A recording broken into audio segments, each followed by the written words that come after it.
Right guys, this is a video for the people who don't know, and also I found it difficult to find, a descriptive procedure on how to take the swing arm out of a Yamaha Bulldog 1100. Now I've had to take the trial and error route, and I've actually got the swing arm out. And when you're looking at the bike, you need both footrest guards off both sides. At the right hand side where the brake is, I've actually taken off the full braking system just to make life easier. So seat off and take the slave out from behind this panel, the reservoir, sorry. Now when you get to the bolt, the main bolt goes through the swing arm from this side.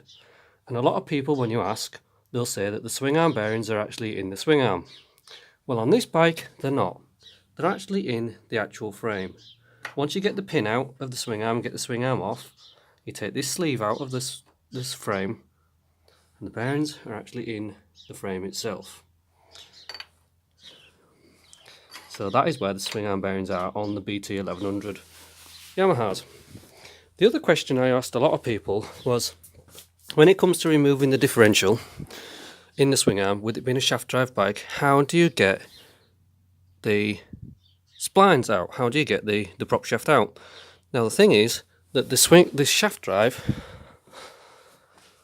is not actually clipped in any manner into the front yoke. It is just a spline drive. So all you do is you undo the 4 bolts that hold the diff unit into the swing arm, and you give it a slight tug, and it should just pop out. Yes, when it pops out, the driving yoke of the universal joint at the front just flops down.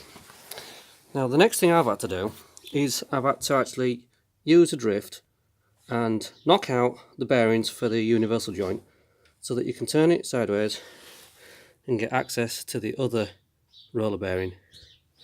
So that is the operation today, and then that should be the job done.